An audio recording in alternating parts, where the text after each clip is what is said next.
Hey this is Jasmine Patel, welcome back to the world of stories. भाई आज हम बात करने वाले हैं हनी पाजी के बारे में and I am damn sure इनकी जर्नी सुन के आप में भी कुछ कर दिखाने का जोश भर जाएगा। शुरू से बता रहा हूँ आज मैं, beginning then success then big downfall then again success. और इस बार बंदा जो वापस आया है, ये पिक्स आप देखो, लॉकडाउन में यहाँ से यहाँ तक पहुँचे हैं हनी सिंह। ये वीडियो 2 पार्ट में होगा। हनी पाजी के अगर फैन हो आप तो इस वीडियो को लाइक और शेयर कर देना, क्योंकि आज भी इंडिया में बहुत सारे लाखों करोड़ों लोग ऐसे हैं जो इनको देख के इंस्पायर होते हैं। एटलीस्ट उन लोगों तक ये वीडियो पहुंचना बहुत ज़्यादा ज़रूरी है। तो फिर शुरू करते हैं आज की बातें। यो यो हनी सिंह यानी कि आपका अपना हनी सिंह, हृदय सिंह नाम का एक मिडिल क्लास परिवार का लड़का। इसे म्यूज़िक से बहुत ज़्यादा प्यार था। अपनी मेहनत से और अपनी टैलेंट से वो आगे चल के बना यो यो हनी सिंह। उसके सॉन्ग पार्टीज में बजते ही लोगों के पैर थिरकने लगते हैं अपने आप। कुछ ही सालों में ये लड़का बहुत बड़ा मुकाम हासिल कर लेता है। चारों तरफ यो यो हनी सिंह का नाम गूंजने लगता है। नेशनल इंटरनेशनल शोज करने लगता है, बॉलीवुड फिल्म करने लगता है। गाना हिट करना है तो यो यो हनी सिंह से आप म्यूजिक बनवा लो, या तो फिर सिंगिंग करवा लो, या तो फिर उनसे रैप करवा लो। ये लेवल ला के रख दिया उन्होंने। देश का यूथ उन्हें बहुत प्यार करने लगा। हर सॉन्ग ट्रेंड होने लगा। यो यो हनी सिंह अपने करियर पे पिक पर थे ना, तब अचानक से इंडस्ट्री से गायब हो गए। ऐसा क्यों हुआ, क्या हुआ, किसी को पता नहीं था। लोगों ने जो मन में आया लिखा, जो मन में आया कह दिया।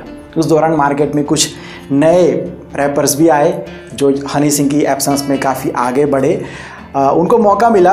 18 महीनों के बाद हनी सिंह वापस आए, कमबैक किया उन्होंने और साबित किया कि बाकी सारे रैपर्स अच्छे हैं, अच्छे होंगे, लेकिन इंडस्ट्री में हनी सिंह एक ही है। हनी सिंह का रियल नेम है हृदय सिंह।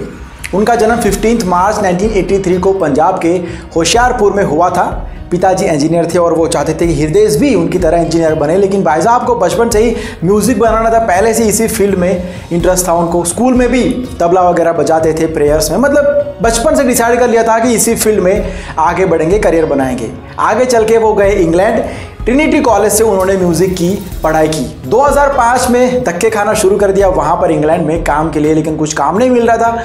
तो फिर वो हृदय दिल्ली आए, रिकॉर्डिंग के लिए कुछ करना था उनको। तो वहाँ पर स्टूडियो में उनकी मुलाकात हुई अशोक मस्ती जी से। देखो कहाँ से कहाँ सफ़र जा रहा है। अशोक मस्ती जी पंजाब के बहुत बड़े सिंगर थे। हनी सिंह ने उनको कहा कि सर मैं भी म्यूज़िक बनाता हूँ। अशोक जी ने कहा कि अच्छा, तो हम लोग एक एल्बम कर रहे हैं, अगर आप म्यूज़िक देना चाहें तो हनी सिंह ने हाँ कर दिया और उनके लिए एक म्यूज़िक बनाया। लेकिन अशोक जी ने उनको कहा कि भाई ये तेरा जो म्यूज़िक है वो कुछ ज़्यादा ही अर्बन है, इंडिया में ये सब नहीं चलता यार, इंग्लैंड में चलता होगा। हृदय ने कहा कि नहीं सर, इंग्लैंड में भी नहीं चल रहा है, इसलिए तो मेरे को काम नहीं मिल रहा है, लेकिन यहाँ पर इंडिया में ये म्यूज़िक एक दिन बहुत चलेगा सर, यकीन करो मेरा। लेकिन ये बात अशोक जी को समझ में नहीं आई और उन्होंने हृदय यानी कि हनी सिंह का म्यूज़िक नहीं लिया। हृदय इस छोटी सी उम्मीद के बाद फिर से काम के लिए धक्के खाने लगा। फिर बिल सिंह के साथ उनका पहला गाना आया पेशी, जिसको लोगों ने बहुत पसंद किया। 6-8 महीने के बाद पता चला कि अशोक जी हृदय को ढूंढ रहे। तो हृदय ने पूछा कि सर क्या हुआ। तो अशोक जी ने कहा कि यार हमारे जो प्रोड्यूसर है उनके जो लड़के हैं उनको तुम्हारा गाना बहुत पसंद आया है, वो इंग्लिश गाने ज़्यादा सुनता है। तो उसने कहा है कि एल्बम में एक गाना इसके साथ ही करना। अब हनी सिंह ने उस गाने में रैप भी लिखा था जो उनकी एक फ्रेंड गाने वाली थी, लेकिन किसी रीज़न से वो गाने के लिए नहीं आ पाई। तो सबने कहा कि भाई तूने लिखा है, अब तू ही गा ले, कोई रास्ता नहीं है। तो हनी सिंह ने वो गा लिया। गाने का नाम ग्लासी, जिसे ETC अवार्ड मिला फॉर बेस्ट साउंड। और उसके बाद उनका सुरमा, रिबर, the next level, lockup, the beginning, the crown, dream, खलास, the folk star, the rising queen, Zanjeer, hard work, never done before, तलवार जैसे बहुत सारे गाने आए। तो करियर की शुरुआत इस तरीके से एज अ म्यूजिक डायरेक्टर हुई। लोग आते थे, म्यूजिक बनवाते थे। फिर सब ने कहा कि यार तुम रैप बहुत अच्छा करते हो, तो हर सॉन्ग में खुद ही किया करो रैप। तो उन्होंने फिर रेगुलरली रैप करना शुरू कर दिया हर गाने में। फिर उनको लोग वीडियोस में भी लेने लगे, इसके अलग से पैसे भी देने लगे। तो इस तरीके से भाई को सफलता मिलती गई। फिर उन्होंने देखा कि यार उनके सॉन्ग्स सब जगह पर हिट हो रहे, BBC वर्ल्ड चार्ट तक पहुंच रहे, लेकिन कोई उनको जानता नहीं है नाम से या फिर फेस से, क्योंकि हनी सिंह उस टाइम पे मेन फेस नहीं हुआ करते थे सॉन्ग्स में। तो ऐसे उन्होंने 4-5 साल सिर्फ म्यूज़िक बनाए। फिर उन्होंने देखा कि हमारा जो यूथ है इंग्लिश सॉन्ग सुनता है और उस तरीके के गाने जो पहले से चले आ रहे हैं वो ज़्यादा सुनता है, उनको अच्छा लगता है। तो फिर हम लोग यहाँ पर उस तरीके के सॉन्ग क्यों नहीं बनाते हैं। जो यूथ की लाइफस्टाइल से कनेक्टेड हो, जिसे सुनकर उनको लगे कि यार ये तो मेरे दिल की बात इसने कह दी, अरे यार ये तो मैं भी करता हूँ, अरे मैंने भी ऐसा किया था। तो उस यूथ के स्लैंग को उन्होंने सॉन्ग्स में यूज़ करना शुरू किया, अपने रैप्स में यूज़ करना शुरू किया, ताकि यूथ कनेक्ट हो पाए, उनको लगे कि यार ये तो अपने दिल की बात ये बंदा कर रहा है। उसके बाद 2011 में आया इंटरनेशनल विलेजर। इस एल्बम के सारे सॉन्ग्स हिट हुए और फाइनली हनी सिंह का नाम यूथ की जुबान पर चढ़ गया था। अब फिल्मों से ऑफर्स आने लगे थे। कभी सोचा नहीं था हनी सिंह ने कि पंजाबी सॉन्ग्स में काम करते करते बॉलीवुड से ऑफर आने लगेंगे। फिल्मों में उनके गाने आए और सुपर डुपर हिट होने लगे, मतलब हिट्स की गारंटी बनने लगे। अब सुपरस्टार बन चुके थे हनी सिंह। देश के नहीं, देश के बाहर भी उनका फैन फॉलोइंग बहुत बढ़ गया था। कई शोज़ किए, नेशनल इंटरनेशनल सब सही था। लेकिन एक दौर ऐसा आया कि सक्सेस के साथ साथ कुछ नेगेटिविटी भी हनी सिंह के पीछे पड़ गई थी। उन्हें कंट्रोवर्शियल आर्टिस्ट कहा जाने लगा, कुछ लोग विरोध करने लगे। कहा गया कि ये लड़का हमारे बच्चों को खराब कर रहा है, इसके गाने वाहियात होते हैं। कुछ सॉन्ग्स को लेके उनके ऊपर केस भी हुए। हनी सिंह कोर्ट के चक्कर लगाने शुरू हो गए थे उनके। उसमें जिस पर्टिकुलर गाने के लिए सारा बवाल हुआ था, हनी सिंह का कहना था, उन्होंने एक इंटरव्यू में कहा है कि ये गाना मेरा नहीं है और बनाने की बात छोड़ो, मैंने इसको सुना तक नहीं है। मीडिया पीछे पड़ गया था, एक नेगेटिव इमेज रख दी देश के सामने। कुछ देशों के अंदर और हमारे देश के कुछ स्टेट्स में उनको बैन कर दिया गया, उनके शोज़ को बैन कर दिया गया था। हनी सिंह का कहना था कि एटलीस्ट मुझे कोई एक्सप्लेन तो करो कि मैंने क्या गलत किया है, किस बात की सज़ा दी जा रही है। सबसे पहले मैं कोई ज़्यादा पढ़ा लिखा इंसान तो हूँ नहीं, गलियों में बड़ा हुआ हूँ, स्ट्रगलर्स के बीच में रहा हूँ, यूथ के नज़दीक रहता हूँ, तो वही सारी बातें मैं अपने गानों में दिखाता हूँ जो हकीकत है। मेरे वर्ड्स भी वही होते हैं जो नॉर्मली लोग बात करते हैं।